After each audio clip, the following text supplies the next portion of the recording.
places with a lot of roads and all the straight. But then when landing, you don't go much more. So it's on a 600, it'd be like first and second.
It's the throttle response.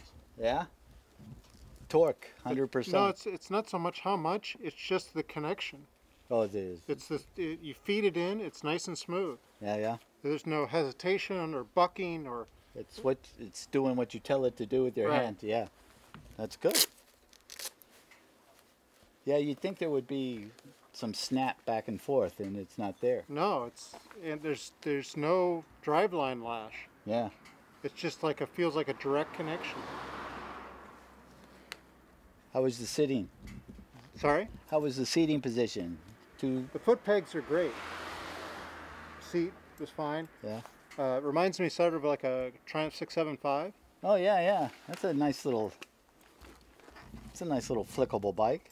But because it's a little bit narrower than a Japanese 600, but not as narrow as say a Ducati or something like that. Yeah. How was the An front? 848 or something. How was the front? Suspension's soft for the road. Yeah. And I mean, it's just personal preference, but a little more bite from the front brakes, a little more initial bite. Yeah. But that's a personal preference. Yeah, There's yeah. good power. There's good power. Just more initial. That's what I like. Did you get to open it up enough for your as far as acceleration? Yeah, I mean it's strong, smooth acceleration. It's good. It works really well, and you can start to use the sound as the same way you would. A reference. Yeah, it's the same sort of reference as an internal combustion engine. How was the adjustment on no shifting? This was your first electric, right? Or first? No, I've ridden Bramo and Zero. Yeah. The no shifting doesn't bother me at all. I've been riding an NC700X with dual clutch transmission, so that's not an issue. But it's just the response is very nice. The response is very, very good. Well, that's the secret to these things is the controller. And the steering is neutral. Yeah, some of the bumps are they're like frost heaves almost, and they kind of upset the bike a little bit. But you how just don't about go too fast. How about the sense of the weight? Was it? It didn't feel any heavier to me than a Japanese 600. So if it's 150 pounds heavier, it doesn't feel 150 pounds heavier. You ride them back to back, maybe You could tell, but but it doesn't feel like the weight that it is. No. Well, that's And I think that's been consistent with other electrics where they don't feel. Yeah, you get the mass down low and you can kind of negate it. Yeah. But the wheels help too.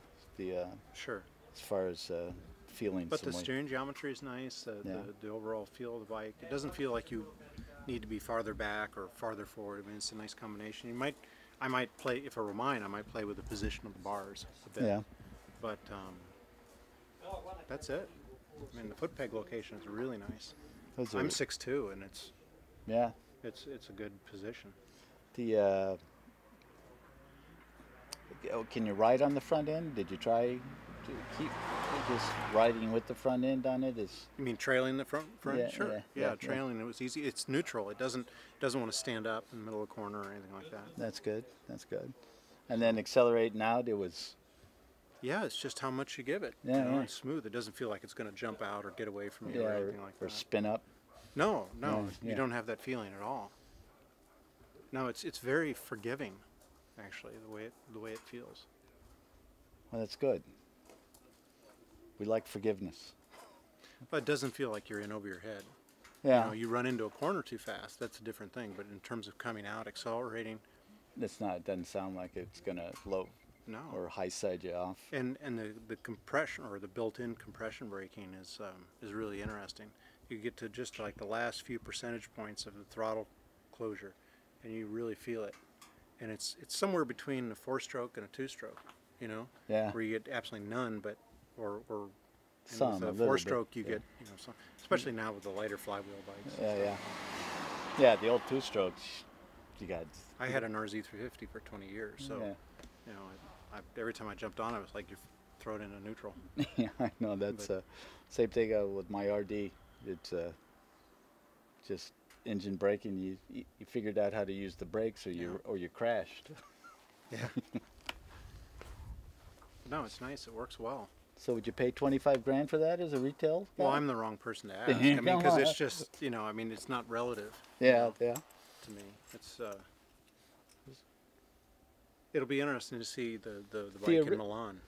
Well, I think in terms of the competition, Yeah. bikes that it might go up against. Yeah. If you're looking at an MV or a HP4 BMW or a Ducati 11.9 or Panigale R or something like that, you're looking in that range. Price points right there. The price point's there. I mean, in terms of the mission is 3 times as much Well, if you can get one. Yeah, well, So, and you know, if it's street legal and all those other yeah, things. yeah. So.